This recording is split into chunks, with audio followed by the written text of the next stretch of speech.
వేద పండితులచే శుభకార్యాలు పూజలు హోమాలు జాతకాలు ఆఫీస్ పూజలు చేయించుట కొరకు పూజారీస్.com.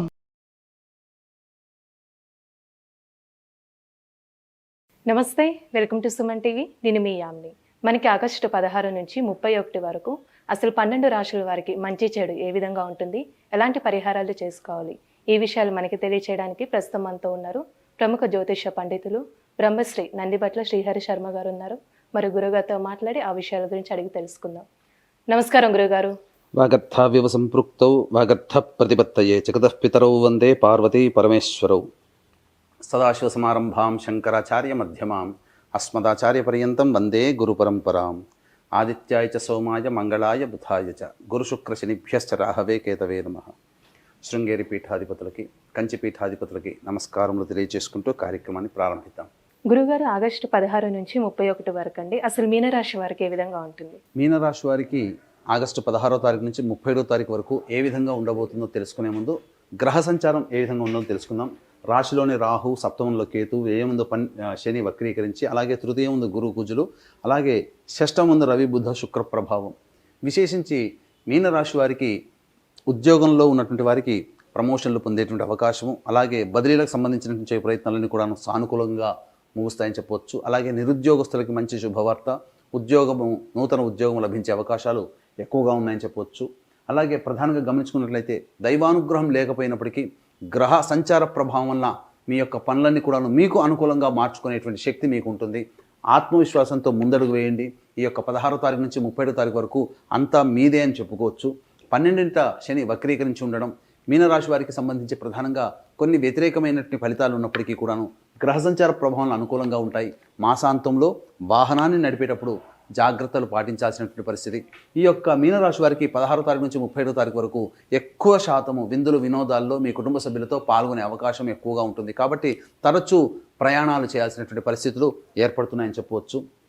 అయితే ప్రధానంగా రియల్ ఎస్టేట్ రంగంలో ఉన్నటువంటి వారికి కొన్ని మార్పులు చేర్పులు చోటు చేసుకుంటాయి. ప్రభుత్వపరమైనటువంటి విధానాల వల్ల కొన్ని ఇబ్బందికర పరిస్థితులు మాసాంతంలో ఏర్పడేటువంటి అవకాశం ఉన్నాయి. కాబట్టి జాగ్రత్తలు పాటించండి. అలాగే వ్యాపార రంగంలో ఉన్నటువంటి వారికి ప్రధానంగా ఫుడ్కి సంబంధించినటువంటి వ్యాపార రంగంలో ఉన్నటువంటి వాళ్ళు కీలకమైనటువంటి నిర్ణయాలు తీసుకుంటారు. ప్రభుత్వపరమైనటువంటి ఇబ్బందులు ఎదుర్కోక తప్పదు. కాబట్టి జాగ్రత్తలు పాటించండి. ఏది ఏమైనప్పటికీ కూడాను ఈ యొక్క మీనరాశి వారికి శుభ అశుభ మిశ్రమ ఫలితాలు పొందుతారని చెప్పవచ్చు. వివాహ సంబంధమైనటువంటి విషయాల్లో మీకు మంచి శుభ ఫలితాలు కలుగుతాయి. నిశ్చయ తాంబూలాలకు వెళ్ళేటువంటి అవకాశాలు కూడా గోచరమవుతున్నాయి. విద్యార్థులకి సంబంధించి చేయు ప్రయత్నాల్లో మాసాంతము అనగా 26వ తారీఖు తర్వాత కొన్ని ఆటంకాలు ఎదురయ్యే అవకాశం ఉంది. కాబట్టి ఏదైనా విద్యాలయాల్లో ప్రవేశాన్ని పొందదలుచుకున్నప్పుడు 25వ తారీఖు లోపల ప్రవేశం కనుక ఉండే అవకాశం ఉంటే మీరు మంచి శుభ ఫలితాలు పొందుతారు. 25వ తారీఖు తర్వాత వచ్చేటువంటి పరిస్థితులు అనుకూలంగా లేని కారణం చేత కష్టపడితే తప్ప ఫలితాలు పొందలేకపోతారు. అలాగే సెప్టెంబర్ వరకు కూడాను ఎదురు చూడాల్సినటువంటి పరిస్థితి గోచరమవుతుంది. అయితే ఏ వ్యక్తికైనప్పటికీ కూడాను సమస్యలు అనేటువంటివి ప్రధానంగా ధనపరమైనటువంటి సమస్యలు 75% ఉంటాయి. కాబట్టి ఈ యొక్క సమస్యలు కూడా ధనముతోనే తీరుతాయి. కాబట్టి ఏ రోజుల్లో మీకు ధన రాబడి అధికంగా ఉంటుంది, ఏ రోజుల్లో ఖర్చులు అధికంగా ఉంటాయి, అలాగే మానసికమైనటువంటి ప్రశాంతత ఎప్పుడు లోపిస్తుంది, ఆనందంగా ఏ సందర్భాల్లో ఉంటారనేటువంటి విషయాల గురించి క్లుప్తంగా తెలుసుకుందాం. 16, 17 తారీఖుల్లో చేస్తున్నటువంటి వృత్తి ఉద్యోగ వ్యాపారాల్లో మీకు అధిక ధన రాబడి గోచరం అవుతుంది. ఉద్యోగంలో మంచి పేరు ప్రతిష్టలు కలుగుతాయి. మీరు చేస్తున్నటువంటి వ్యాపారంలో కావచ్చు, చేస్తున్నటువంటి ఉద్యోగంలో కావచ్చు, మీ పేరు 10 మందికి చేరడం, తద్వారా మీరు ఆనందకరమైనటువంటి పరిస్థితి, మీ యొక్క తోటి ఉద్యోగస్తులు, తోటి పనివారి యొక్క సహాయ సహకారాల వల్ల మీరు మంచి ఉన్నతమైనటువంటి స్థానంలో నిలబడే అవకాశాలు మీకు మెరుగవుతాయని చెప్పవచ్చు. ఇక 18, 19 తారీఖుల్లో అన్ని రంగాల్లో ఉన్నటువంటి వారికి చేతి వృత్తులు, కళా వృత్తులు, అలాగే వృత్తి ఉద్యోగ వ్యాపార రంగంలో ఉన్నటువంటి వారికి, అన్ని రంగాల్లో ఉన్నటువంటి వారికి మంచి శుభ ఫలితాలు పొందుతారని చెప్పవచ్చు. విద్యార్థులకి మంచి ఫలితం పొందుతారని చెప్పవచ్చు. ఇక 20, 21 తారీఖులో కనుక గమనించుకున్నట్లయితే ఆకస్మికమైనటువంటి ఖర్చులు అధికంగా ఉండడము, దూర ప్రాంత ప్రయాణానికి సూచనలుగా ఏర్పడము, అలాగే ఏ పని ఎందు చేసినా చిన్నపాటి ఆటంకాలు ఎదురయ్యేటువంటి అవకాశాలు గోచరమవుతున్నాయి. ఖర్చులు కూడా అధికంగా ఉంటాయి. మానసికమైనటువంటి ప్రశాంతత లోపిస్తుంది. జిగ్జాగ్ వ్యవస్థగా ఉంటుంది. ఏ పని ఎందు కూడాను శ్రద్ధ లేకపోవడము, ప్రతి పని కూడాను వాయిదా వేయాల్సినటువంటి పరిస్థితి ఎదురవుతుంది. కాబట్టి జాగ్రత్తలు పాటించండి.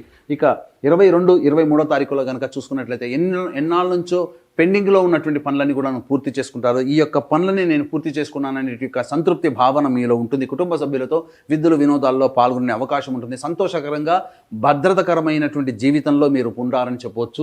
ఏది ఏమైనప్పటికీ 22, 23 తారీఖుల్లో ధన రాబడి కూడా అధికంగా ఉంటుందని చెప్పవచ్చు. ఇక 24, 25 తారీఖులో కనుక గమనించుకున్నట్లయితే ప్రధానంగా మీరు సంబంధించినటువంటి జాతకరీత్యా గోచారరీత్యా కుటుంబ సభ్యులతో వాగ్వివాదాలు చోటు చేసుకోవడమే చాలా మంచిదని గమనించుకోవాలి.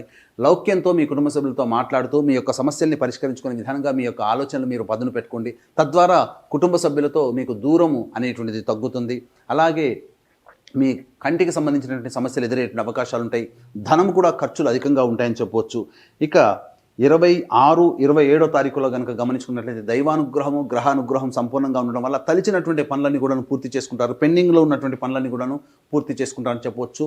అలాగే సోదర సోదరిమణులు బంధుమిత్రుల సహాయ సహకారాలతో మీరు అన్ని రకాలుగా మంచి శుభ ఫలితాలు పొందుతారు. అలాగే ఎన్నాళ్ళ నుంచి ఎదురు చూస్తున్నటువంటి పెండింగ్ కేసులు ఏవైతే ఉంటాయో అవన్నీ కూడాను మీకు పూర్తి అవుతాయి.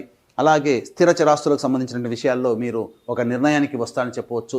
పూర్వార్జితము, పిత్రార్జితము, తాత ముత్తాతల నుంచి వస్తున్నటువంటి ఆస్తికి సంబంధించినటువంటి కొనుగోలు కానీ అమ్మకానికి సంబంధించినటువంటి నిర్ణయాలు తీసుకుంటారని చెప్పవచ్చు. ఇక ప్రధానంగా 28, 29, 30, 31 ఈ 4 రోజుల్లో మాసాంతంలో కొన్ని ఇబ్బందికర పరిస్థితులు ఎదురయ్యే అవకాశం ఉంటుంది. ముఖ్యంగా వాహనాన్ని నడిపేటప్పుడు జాగ్రత్తలు పాటించండి. వాహన పరంగా మీకు వాహన మరమ్మతుల పరంగా మీకు ఖర్చులు అధికంగా ఉంటాయి. గృహోపకరణాల కొనుగోలు కూడా ఖర్చులు అధికంగా ఉంటాయని చెప్పవచ్చు. తల్లిగారి ఆరోగ్యం పట్ల శ్రద్ధ వహించాల్సినటువంటి పరిస్థితి.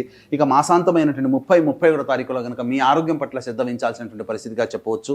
అలాగే డైట్ కంట్రోల్గా ఉన్నట్లయితే మీకు అన్ని రకాలుగా మంచి శుభ ఫలితాలు ఈ 28, 29, 30, 31 తారీఖుల్లో మీకు గోచరమవుతున్నాయని చెప్పవచ్చు. ఇక ముఖ్యంగా ఆలోచనలకే పరిమితమవుతాయి మీ పనులు, కార్యరూపం దాల్చలేకపోవడం, తద్వారా ఇబ్బందికర పరిస్థితులు అనేటువంటివి ఈ యొక్క మాసాంతంలో గోచరమవుతున్నాయి. కాబట్టి జాగ్రత్తలు పాటించండి. అలాగే ఉద్యోగంలో కూడా కొన్ని ఇబ్బందికర పరిస్థితులు 28, 29, 30, 31 తారీఖులో గోచరమవుతున్నాయి. కాబట్టి ఉద్యోగస్తులు చాలా జాగ్రత్తలు పాటించాలి. వ్యాపారస్తులైతే వ్యాపార విస్తరణకు సంబంధించినటువంటి నిర్ణయాలు తీసుకోకపోవడమే చాలా మేలని గమనించుకోవాలి. అలాగే ధనం కూడా ఖర్చు పెట్టుకోకుండా 28, 29, 30, 31 తారీఖులో జాగ్రత్తలు పాటించినట్లయితే ఆకస్మిక ఖర్చులు మీకు తగ్గుతాయని చెప్పొచ్చు. ఏది ఏమైనప్పటికీ కూడాను దైవానుగ్రహం సంపూర్ణంగా ఉంటే తప్ప విజయాలను ఎవరు కూడా పొందలేరు. కాబట్టి దీన్ని దృష్టిలో పెట్టుకొని ఈ నెల 31వ తారీఖు రోజున శని త్రయోదశి సందర్భంగా అందున శని అధిపతిగా ఉన్నటువంటి పుష్యమి నక్షత్రము కావున విశేషంగా ఉండేటువంటి ఈ యొక్క పుణ్యతిథి రోజున మా ఆధ్వర్యంలో వృషభ, మిథున, కర్కాటక, సింహతులో, వృశ్చిక, మకర, కుంభ, మీనరాశి వారికి కూడా ఈ యొక్క శని దోషం ఉంది. కాబట్టి వృషభ, మిథున, కర్కాటక, సింహతులో, వృశ్చిక, మకర, కుంభ, మీనరాశిలో జన్మించిన వారికి శని దోష పరిహారార్థమై శనీశ్వర హోమము, అఘోర పాశుపత మంత్ర హోమంతో పాటు ఇప్పుడు మనం అందరం కూడా సమస్యలు ఎదుర్కొంటున్నామంటే గత జన్మ కర్మదోష ప్రభావాలు.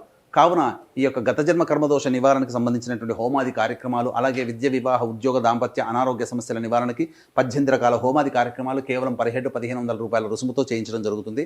అలాగే సంవత్సరం పొడుగుతా ఒక్కొక్క నెలలో ఒక్కొక్క పుణ్యక్షేత్రంలో మా ఆధ్వర్యంలో జరిగేటువంటి పూజాది కార్యక్రమాల్లో మీ కుటుంబ సభ్యుల గోతనామాలు కూడా నమోదు చేసుకోవచ్చు. అవకాశం ఉన్న వాళ్ళు కార్యక్రమం తదనంతరం కాంటాక్ట్ చేసి పూర్తి వివరాలు తెలుసుకోవచ్చు.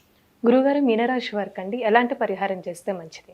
మీనరాశి వారు ప్రధానంగా ప్రతిరోజు దుర్గా అష్టోత్తర పారాయణం చేయడము, వీలు కుదిరినప్పుడల్లా దుర్గాదేవి ఆలయాన్ని సందర్శించుకోవడము, అలాగే ఏ కార్యక్రమానికి వెళ్తున్నప్పటికీ కూడాను తల్లిగారి యొక్క అనుమతి, తల్లిగారి ఆశీర్వచనము, గణపతికి నమస్కారం చేసుకుని కనుక వెళ్ళినట్లయితే తప్పకుండా మీ యొక్క సమస్యలన్నీ కూడా పరిష్కారం అవుతాయని చెప్పొచ్చు. అయితే ఈ చెప్పిన పరిహారాల వల్ల మీకు ఇంకా సమస్యలు పరిష్కారం కాలేదంటే మీ యొక్క జాతక చక్రంలో ఉన్నటువంటి గ్రహ దశాంతర దశల యొక్క ప్రభావాలు. కావున దగ్గరలోని మంచి ఉపాసనాపరులైనటువంటి జ్యోతిషుని సంప్రదించి వారు ఇచ్చేటువంటి సూచనలు, సలహాలు కనుక పాటించినట్లయితే భవిష్యత్తులో వచ్చేటువంటి సమస్యల నుంచి కూడా మీరు బయటపడతారని చెప్పవచ్చు. గురుగారు, ఆగస్టు 16 నుంచి 31 వరకు అండి అసలు మీనరాశి వారికి ఏ విధంగా ఉంటుంది, ఎలాంటి పరిహారం చేసుకోవాలి, ఈ విషయాలు మాకు తెలియజేసినందుకు ధన్యవాదాలండి. సర్వం శ్రీ ఉమామహేశ్వర పరబ్రహ్మార్పణమస్తు.